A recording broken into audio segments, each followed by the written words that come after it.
Boa noite, graça e paz do Senhor. Amém. Que alegria, meus irmãos e minhas irmãs, poder voltar aqui um ano depois do Congresso de Cânones 2023. Quero agradecer a liderança dessa igreja, o pastor Maurílio, toda a liderança pelo convite e rogo a Deus que possa nos abençoar, nos encorajar, como certamente já tem feito esses últimos dias. Eu tenho a alegria, Senhor, de voltar aqui com uma novidade, uma bênção muito especial. Nosso filho Natan, a comissão da guerra, assim, a mulher mais linda do meu mundo e o bebê mais lindo do meu mundo. Isso mesmo. Ele pega comigo, você viu, ele interage com a mensagem. E no passado, quando eu estive aqui, nós estávamos no comecinho da gravidez. E eu posso testemunhar para vocês que Deus cuidou com mais eternidade de maneira não falta este trabalho. E muito bem poder voltar aqui nesse evento pentecostal para compartilhar sobre esse tema tão especial de pensarmos sobre uma igreja enraizada na missão de Deus. Vamos passar a ser uma família, nós somos missionários, missionária missionária Daniela e missionária Natan, porque na nossa missão a família é missionária. Nós nos dedicamos integralmente a servir ao Senhor, no treinamento de líderes, na mobilização de igrejas e na construção de redes missionais que respondam aos desafios de cidades e comunidades ao redor do Brasil e também na América Latina. Deus tem nos dado o privilégio de alcançar nesses últimos anos algo em torno de 3.500 líderes de 18 estados do Brasil, mais de 100 cidades brasileiras, pela graça do Senhor também em alguns países como a Bolívia. Esse ano, no nosso congresso nacional, nós tínhamos 50 líderes bolivianos participando em 12 cidades diferentes da Bolívia de forma remota. Deus tem nos dado o privilégio de servir os irmãos de fala hispana. E nosso ministério, eu digo muito ao ministério, não eclesiástico, não para eclesiástico. Nossa missão da Aleph é mobilizar, capacitar e motivar pastores e líderes. Nós trabalhamos essencialmente com pastores e líderes para o desenvolvimento de igrejas saudáveis. Exatamente aquilo que nós estamos pensando, refletindo, conversando e orando nesses dias do Congresso Cânones. Nós entendemos que igrejas saudáveis são igrejas relevantes nas suas comunidades. Elas são missionárias, elas são profundamente bíblicas, elas são voltadas para fora, elas são igrejas vivas. E mais ainda, nós buscamos ver essas igrejas saudáveis, vivas, relevantes, trabalhando juntas em um movimento para alcançar a sua comunidade. A tarefa é alcançar e servir uma cidade, uma única igreja local, pelo corpo de Cristo. Por isso nós trabalhamos esse ano, por exemplo, no Congresso Aleph, nós tínhamos cerca de 120 denominações diferentes. Nós estamos comprometidos a trabalhar com todo o corpo de Cristo. E a nossa visão é essa. Queremos ver igrejas saudáveis, trabalhando juntas para transformar suas comunidades, visando a glória de Deus. Começando aqui a nossa conversa essa noite, eu vou começar com duas indicações de leituras que nós vamos conversar hoje e amanhã. É bastante baseado no que Deus me deu a oportunidade de escrever, um livro que eu lancei no passado, chamado Igreja Revitalizada. atravessada por uma missão verdadeiramente transformadora. E esse ano o Senhor me deu a oportunidade de lançar um livro que é quase uma continuação do Igreja Revitalizada, chamado Avivamento Transformador. Nós olhamos aqui, ó Senhor, reaviva a tua igreja de novo. Faz o fogo arder nesse povo, como eram os primeiros cristãos. Nós pedimos que o Senhor reavive a igreja começando com o nosso coração. Nós cantamos isso porque nós, evangélicos brasileiros, sabemos que o nosso país precisa de um avivamento. Mas o que é um avivamento? Como ele acontece? Qual é o papel da igreja? Que tipo de avivamento o Brasil precisa? Pesquisando a história dos avivamentos, eu encontrei um testemunho histórico extraordinário.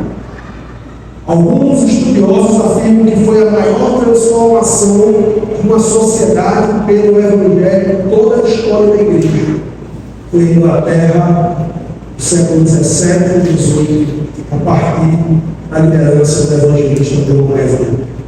E a partir do que aconteceu na Inglaterra de John Wesley, vamos buscar algumas contribuições teológicas, algumas contribuições históricas e de liderança para entender qual é o nosso papel dentro do país tão desafiador quanto o Brasil.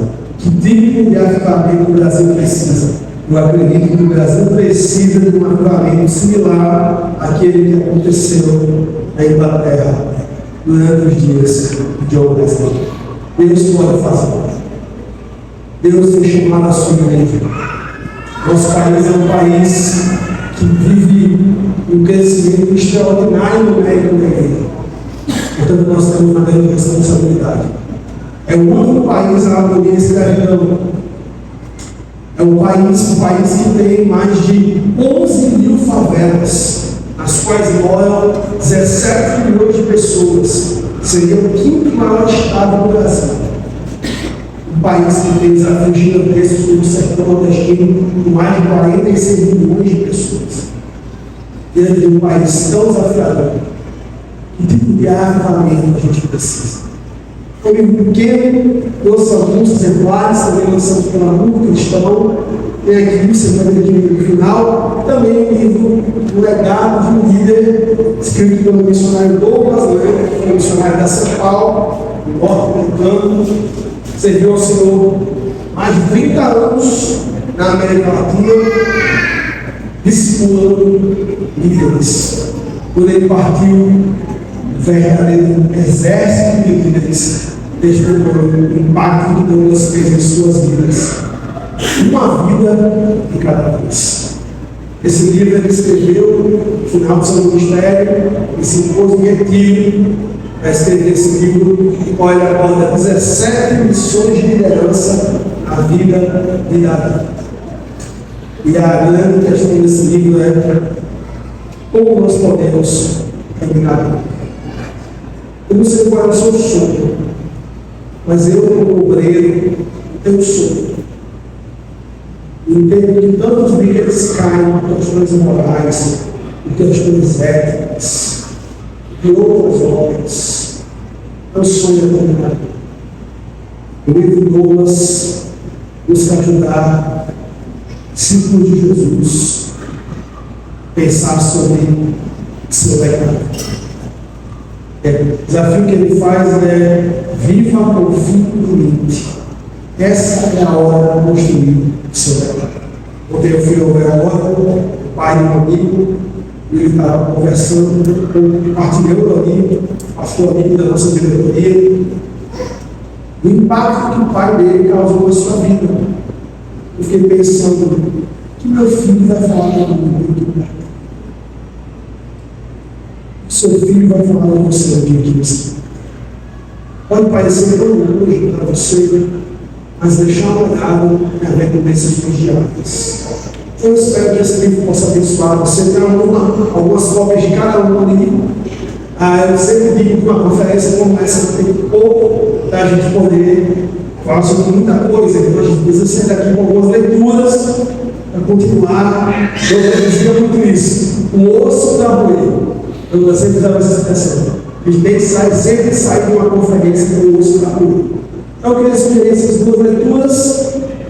Os livros são recém-lançados, acho que nem chegaram ainda nas livrarias evangélicas, só a gente, mais algumas poucas organizações devem ter nesse momento, mais alguns dias devem chegar nas livrarias, mas um custa 20 e dois tem uma promoção maravilhosa, fica R$40. Um é 20, dois é 40. Ok? Eu queria conversar um pouco com vocês aqui essa noite sobre crescimento da igreja. Parece que essa é a pergunta automática que nós fazemos sempre que encontramos um grupo de outra igreja. Qual é o tamanho da sua igreja? Quantos membros tem lá? É uma. E nós brasileiros, mergulhados em uma cultura muito estética, temos a tendência de avaliar uma igreja. Nós conversamos na conferência do ano passado, como avaliamos um shopping center. Vemos uma cultura do bíblico grande. Nós tínhamos antigamente supermercados, depois passamos a ter hipermercados, agora nós temos atracadores. E é sempre maior. Nós achamos que uma igreja boa é uma igreja que tem muita gente, tem um prédio grande e tem muito dinheiro. E essa é uma forma de avaliar o crescimento de uma igreja que eu considero insuficiente para medir a saúde do igreja. Deus me deu o privilégio de ir em 2016 a maior mesquita muçulmana da Ásia, em Jakarta, Indonésia. Prédio gigantesco, uma mega estrutura, certamente com muito recurso financeiro. Mas nós estamos diante de milhares de pessoas se encontravam totalmente nas trevas, sem qualquer conhecimento a respeito de Jesus Cristo. Tem muita gente, tem muito dinheiro, mas não é nem igreja do dinheiro saudável. Se tudo que é saudável cresce, nem tudo que cresce é saudável.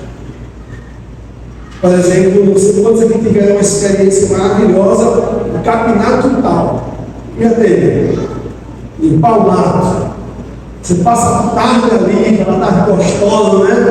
Limpando o mato, arrancando aqueles matinhos mais difíceis, aqueles que você tem que cascavear assim com ciscador. Aí, no final da tarde, você olha para o quintal limpo, como é que você se sente? Sensação de dever cumprir o meu papel. Esquece aquele quintal com mais 3, 4 dias, o que acontece? Cresce rápido. Égua daninha cresce rápido. Não produz vida, não produz alimento, mata as plantas saudáveis, mas cresce rápido. Traz morte, mas cresce rápido. Câncer é uma forma de multiplicação de células no corpo. Doenças caracterizadas a esse envelhecimento também, como, por exemplo, gigantismo, elefantíase.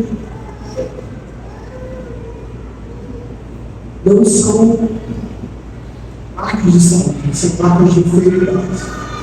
Em tudo que cresce é bom, em tudo que cresce é saudável. Uma outra razão pela qual essa ênfase exclusivamente no crescimento numérico é perigosa é Porque o Novo Testamento fala muito pouco em crescimento numérico. Você vai encontrar uma menção ao crescimento numérico em Atos 2, quando durante a pregação do apóstolo Pedro, 3.000 pessoas se convertem. Um pouco depois disso, quando o paralítico é curado, a porta formosa do templo, esse número cresce para 5.000. E depois o Novo Testamento para de dar números, se limitando a expressões como muitos criam ou muitos sacerdotes abraçavam a fé.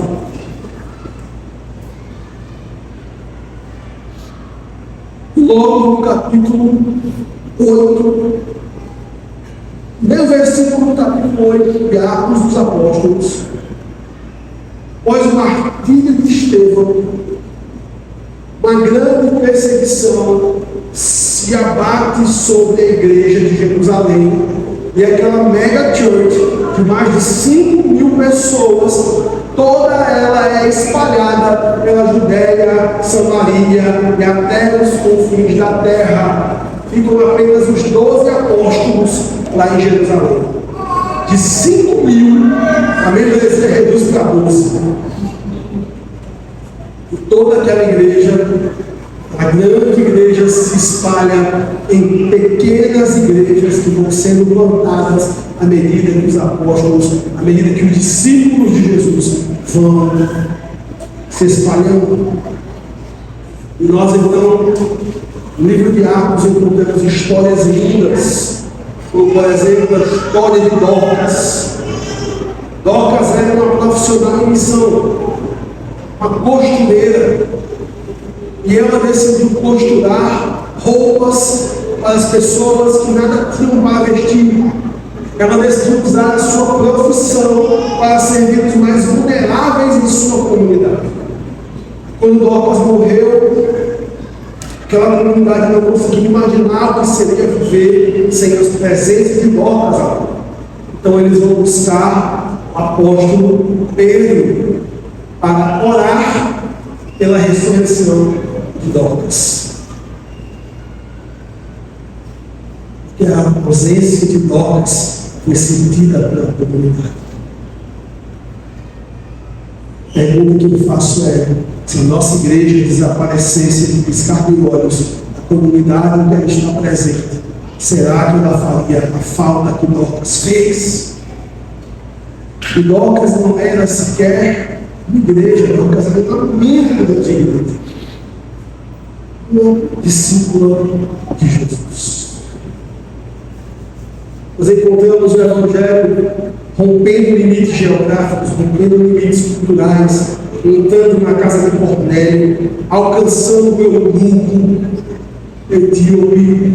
Nós encontramos o Evangelho chegando a cidades como Antioquia da Síria, uma cidade em que os cristãos receberam um bendito apelido de cristãos, que quer dizer pequenos cristos. As pessoas da cidade olharam para aquela igreja e chegaram a uma conclusão: eles eram tão parecidos com Jesus que eles pregavam que eles eram cristãos, pequenos cristos. Será que a comunidade onde a gente está presente pode olhar para nós e pensar assim: eles são tão parecidos com Jesus que eles pregam, né? É isso mesmo, eles são cristãos, eles são pequenos cristos. Será que a gente mereceria esse tipo esse bendito apelido? Depois encontramos a bendita acusação feita contra os discípulos de Tessalônica.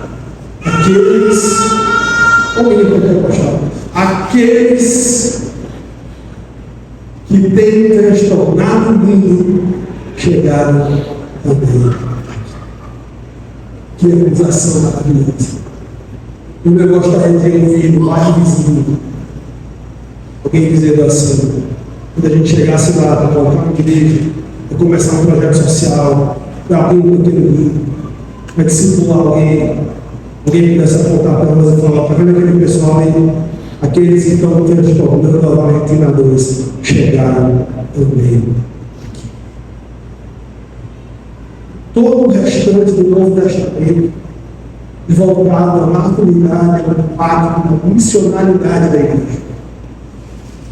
As cartas dos apóstolos, Pedro, Tiago, Paulo, João, e as cartas do próprio Senhor Jesus, em Apocalipse, as cartas às 7 igrejas, nenhuma delas trazem perguntas como: quantos membros tem aí? Quanto está entrando? Ou qual é o tamanho do prédio que você se dá? Não que a questão da membresia não seja. Porém, avaliar a saúde de uma igreja apenas por número de pessoas que ela reúne, pelo número de entradas financeiras, pelo tamanho do seu prédio, no mínimo, insuficiente. Então, qual seria? Vamos passar de novo. Qual seria o critério mais bíblico para pensar no crescimento da igreja? Como seria uma igreja enraizada na missão de Deus?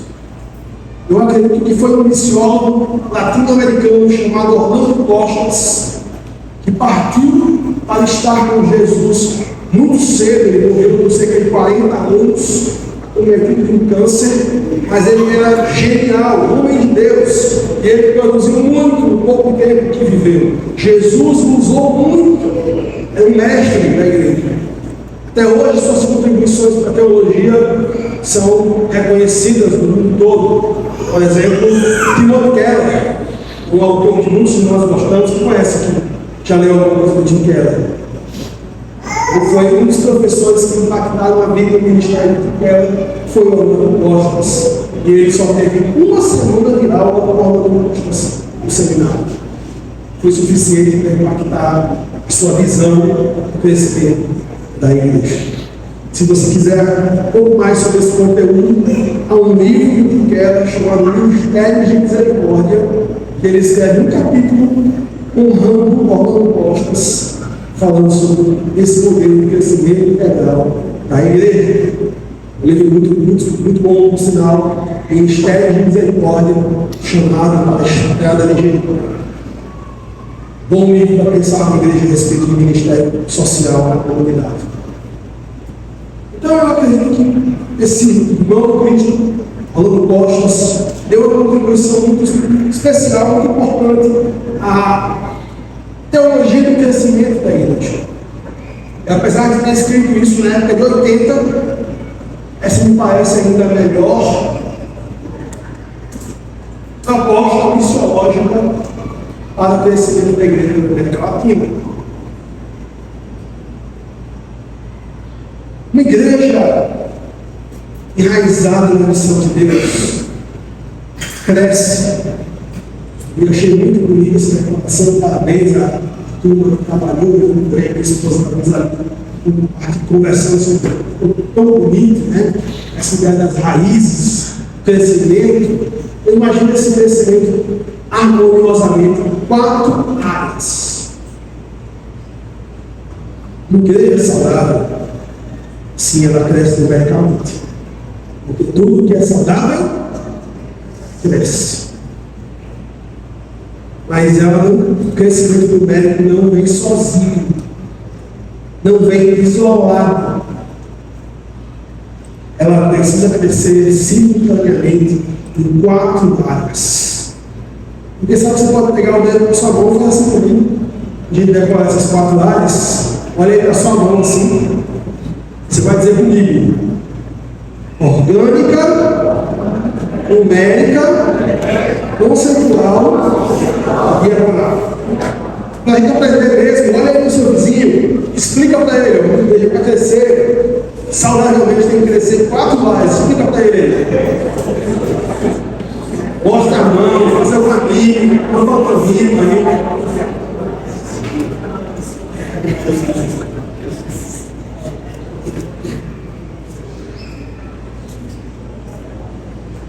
A dimensão numérica, a dimensão numérica tem a ver com reprodução de discípulos. Isso é muito importante, porque tem igrejas que elas não têm 30 anos de existência. Elas têm 1 ano de existência repetido. Passou demais, falou só um pouquinho. Isso aí. Elas têm 1 ano de existência repetido 30 vezes. Ela está estagnada. Mas tem igrejas, essas igrejas há muito tempo não veem um novo convertido. Crescimento numérico é diferente de transmigração eclesiástica. O que é transmigração eclesiástica? Tem um irmão aqui que ele é da Batista. Aí ele vem e pergunta no Betel brasileiro. Aí no outro ano ele, cansei da Betel brasileiro, eu quase para Cristo. Aí ele fica mais 2 anos da Brasil para Cristo. Agora eu vou ser presbiteriano. Quanto a igreja cresceu com essa mudança desse grupo de denominações? Quantos por cento do povo de Cristo cresceu na cidade? Se sair 20 da Assembleia, vai para o Brasil para Cristo. Sai 10 da Brasil para Cristo, vai para Betel brasileiro. Sai 5 Betel brasileiro, vai para outra denominação.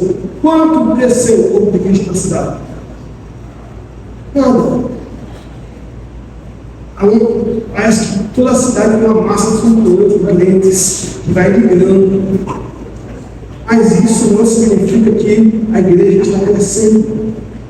Há igrejas que se acostumaram a crescer ao longo dos anos, crescer entre aspas, vendo pessoas vindo de outras denominações. Se você perguntar para alguém assim, como é que se parece um novo convertido? Quase ninguém sabe dizer. Aliás, quando alguém se converte, é um fenômeno. Um fenômeno. Uma pessoa se converteu.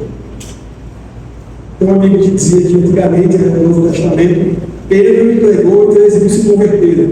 Hoje em dia, em algumas igrejas, necessita 3 mil para não se converter. Então, meus irmãos, crescimento numérico, deixa eu definir crescimento numérico para você.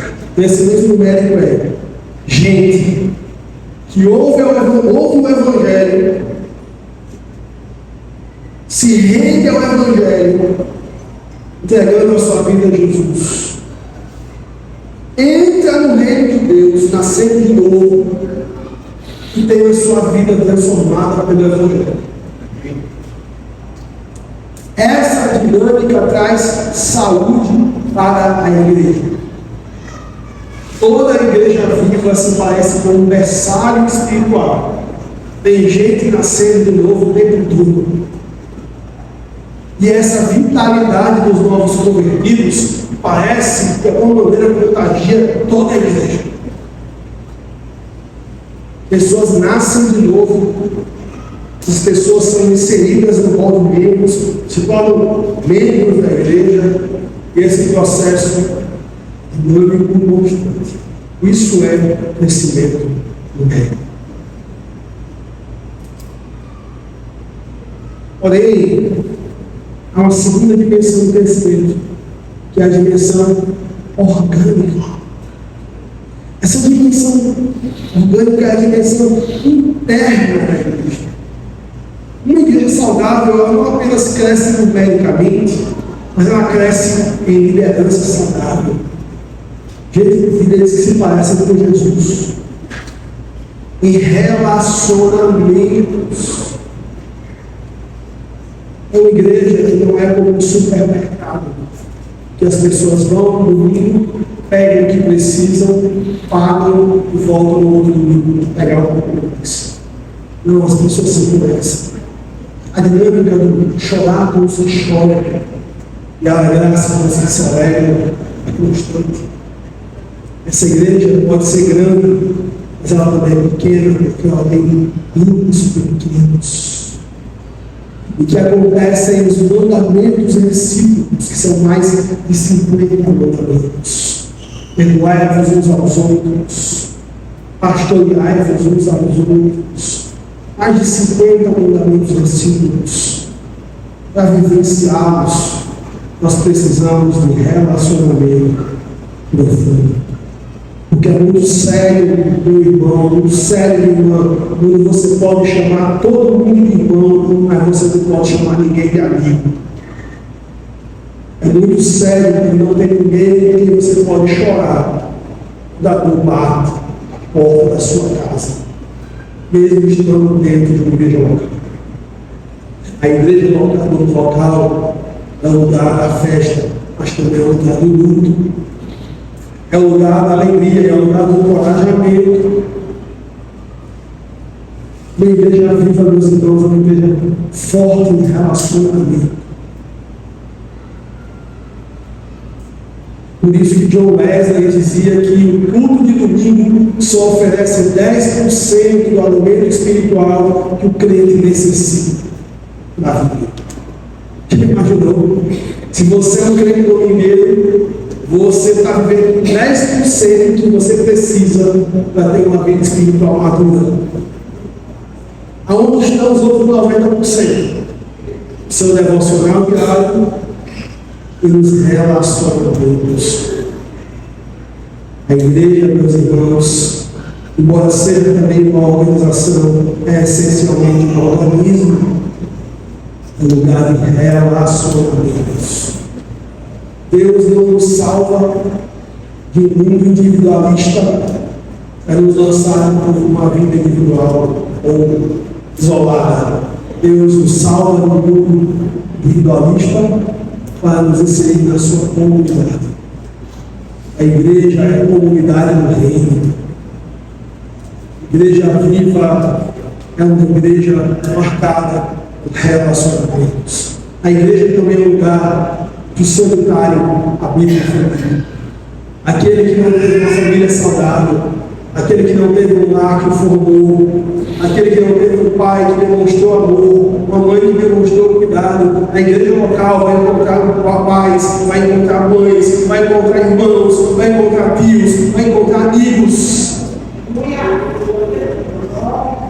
A igreja é a família daquele que é solitário, mas a igreja também é a comunidade que forma o nosso caráter.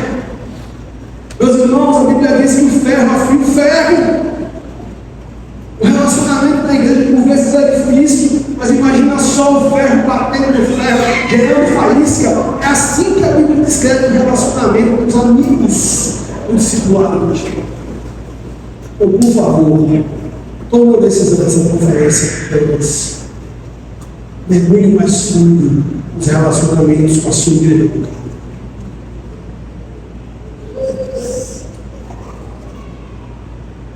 A dimensão orgânica também envolve como a gente administra o tempo, o nosso governo, nossos cultos missionais, que o evangelho é pregado. Mas a terceira dimensão, pode passar, é a dimensão conceitual.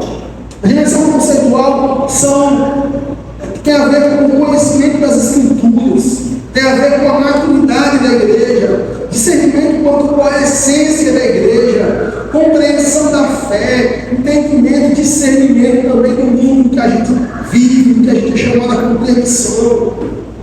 Essa igreja, meus irmãos, é uma igreja que é chamada a crescer conceitualmente, chamada a crescer em conhecimento, em graça e conhecimento. Essa igreja aprende. Essa igreja busca ser madura, bíblica e teologicamente. Quarto, primeiro é a dimensão numérica, segundo, dimensão orgânica, terceiro, conceitual, e a quarta, vamos passar, diaconal. A dimensão diaconal tem a ver com o serviço prestado ao mundo, ministério da reconciliação, alívio da dor humana, participação em conflitos e esperanças da sociedade, transformação das condições sociais ao nosso redor. Essa igreja cheia do Espírito Santo, assim como Lucas, vai olhar para os necessitados lá fora, vai olhar para os seus bons talentos e vai servir a comunidade. Agora você me pergunta, missionário Leandro, onde está essa dinâmica no Novo Testamento? Simples. Em Atos 2, 42 a 45. Se você puder abrir comigo sua Bíblia, vou ligar comigo sua Bíblia. deixá-la nesse texto. Atos 2, 42 a 47, começa com a seguinte afirmação. E aqui nós temos um retrato de uma igreja cheia do Espírito Santo. Essa igreja está vivendo uma experiência poderosa com o Espírito Santo. Essa igreja é a igreja que emerge do Pentecostes. Essa igreja é uma igreja cheia do Espírito Santo. Como se parece essa igreja avivada? Em primeiro lugar, o texto bíblico diz que eles se dedicavam ao ensino dos apóstolos. Crescimento conselho.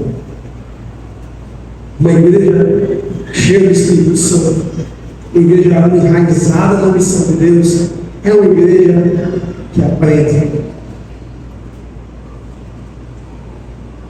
Os 3.000 crentes aqui é como se eles estivessem matriculados na escola de Deus, e agora eles vão aprender, eles vão crescer. Essa é a primeira marca de uma igreja cheia do Espírito Santo. Sabe por quê? Porque o Espírito Santo é o Espírito da verdade. Ele nos conduz a toda a verdade. Portanto, meus irmãos, o Espírito Santo vai nos mover a usar o dom do intelecto. A igreja vive é uma igreja que aprende, que cresce conceitualmente.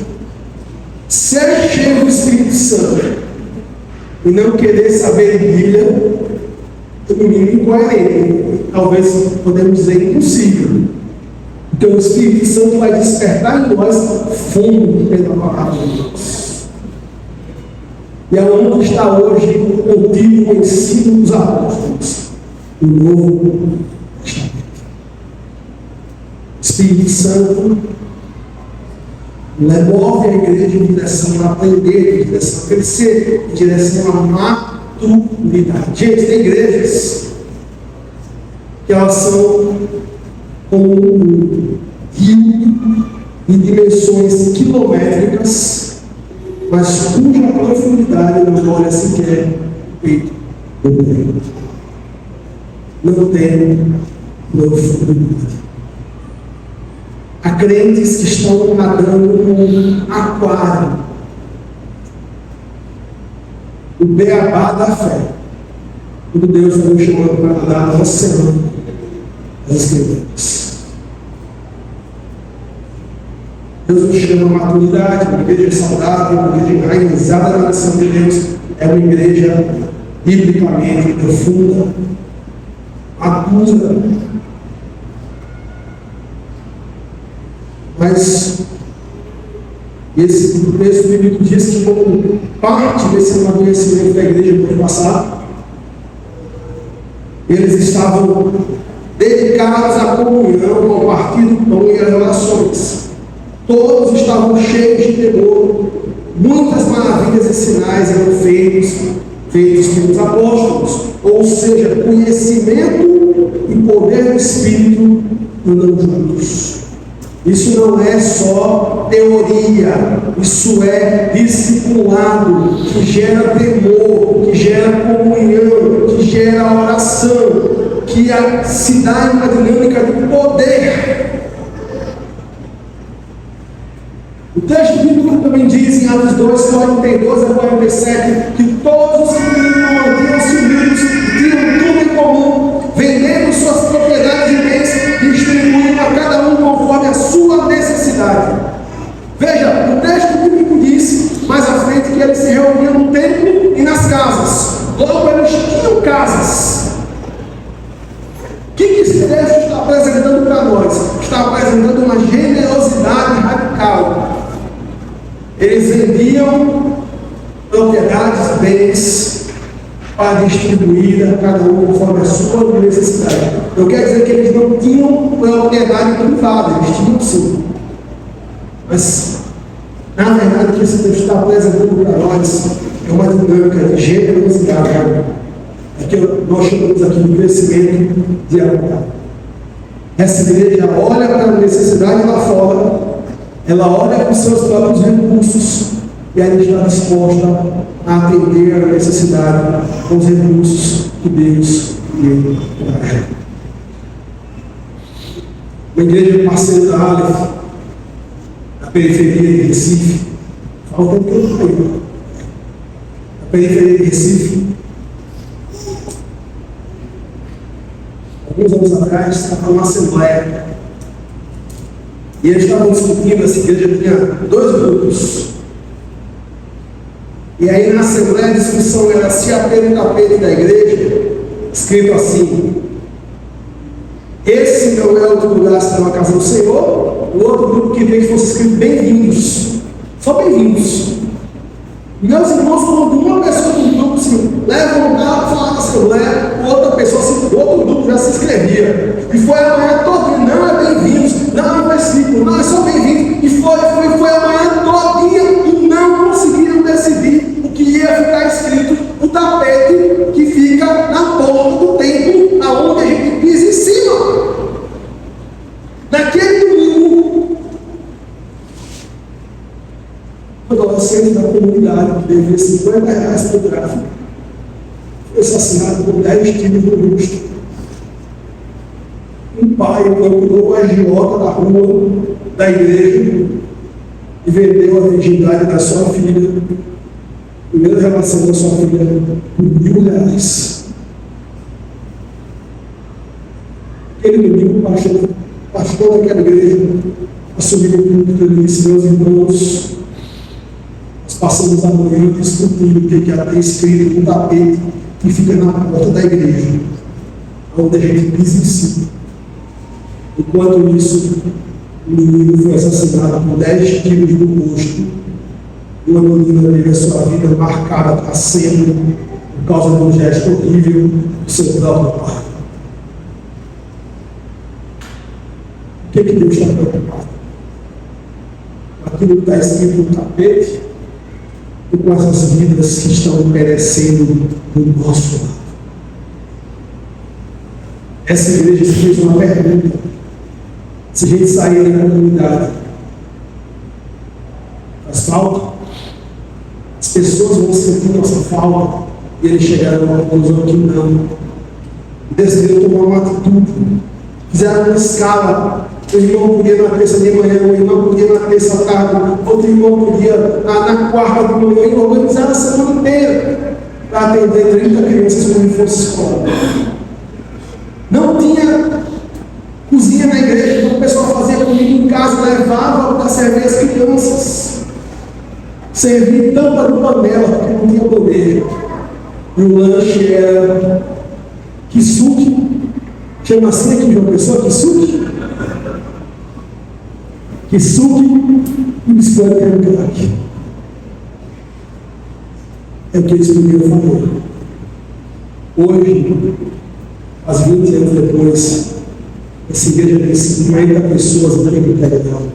Essa igreja tem 1.300 crianças no seu bairro. Essa igreja está buscando forma de impactar cada área da sua comunidade. Isso é crescimento econômico. É uma igreja que cresce em direção ao mínimo. É uma igreja que cresce em direção ao serviço. É uma igreja que é pés e mãos de Jesus para servir as pessoas lá fora. Uma igreja viva, meus irmãos, é uma igreja que não vive para si mesma, mas vive para aqueles que estão lá fora. O nosso crescimento numérico, nosso crescimento orgânico, o nosso crescimento conceitual nos move na direção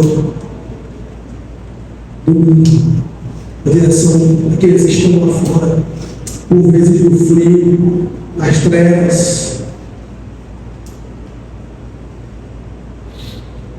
para compartilhar o Evangelho e servir os nossos representantes. Esse é o retrato bíblico de uma igreja viva. Pode passar. Todos os dias continuavam a reunir-se no pátio do templo. Veja essa ênfase. Todos os dias continuavam a reunir-se. Há um esforço, há uma perseverança. Veja, há uma igreja cheia de Espírito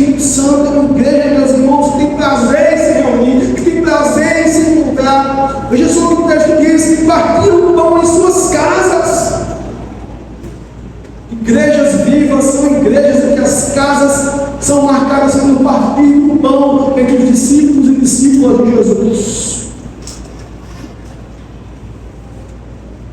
Juntos participavam das refeições com alegria e sinceridade de coração. Meus irmãos, como é maravilhoso quando as pessoas lá fora podem ir até a sua casa e eles podem entrar em um grupo pequeno e eles podem perceber uma dinâmica informal, que ali há uma verdadeira alegria espiritual e que a fé que vocês vivem ali é sincera, é real, é concreta.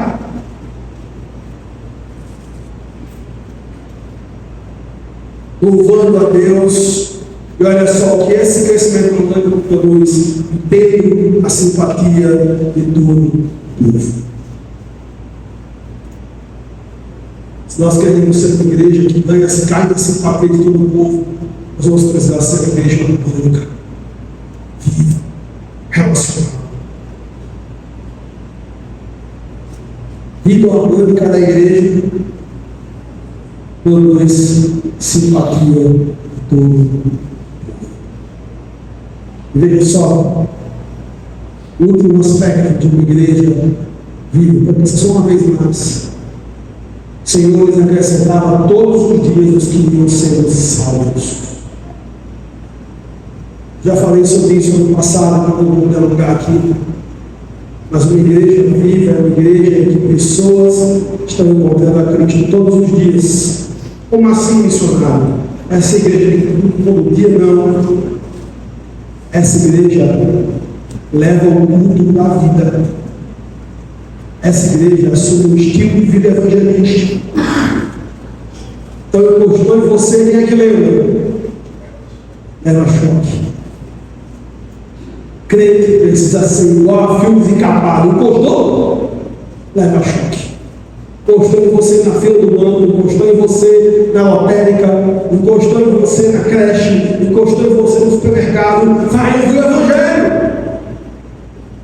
Vai ouvir o Evangelho. Imagine só que alguém da sua família muito querida encontrar uma enfermidade muito grave, um câncer, e o médico afirma que ele vai morrer em 5 dias, mas você tem um remedinho lá no seu guarda-roupa. Se você der para esse familiar amado, esse familiar querido, seu pai, seu avô, seu tio, alguém muito querido, e você entrega esse frasquinho para ele, quando ele tomar, aquele remédio vai entrar na corrente sanguínea e vai destruir as células do câncer.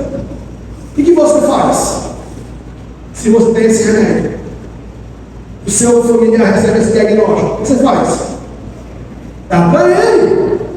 Mas você tem um negócio muito melhor que isso. Você tem um remédio que cura a morte. O nome desse remédio é Evangelho. Pregue as boas novas do Evangelho, faça disso um estilo de vida. E não fique se preocupando em falar muito bonito. Faça igual aquele cego e disse assim: se você é uma coisa, não era cego, agora eu vejo. É só o evangelismo, um estilo de vida que flua de você, sabe, que se torne algo natural para você falar das boas novas de Jesus. Uma igreja que cresce numericamente é uma igreja que torna o evangelismo um estilo de vida diário. E ela quer só pode passar. Se vai ficar pela outra conferência, porque ela vai encerrar com essa frase falando postos. Podemos dizer que uma igreja se desenvolve integralmente quando? Vamos ler juntos? Dá para ler? Vamos ler juntos? Vamos lá? Recebe conhecimentos, se expande internamente, aprofunda seus conhecimentos da fé e serve a mundo, cresce qualitativamente, quando reflete em cada dimensão espiritualidade, encarnação e fidelidade.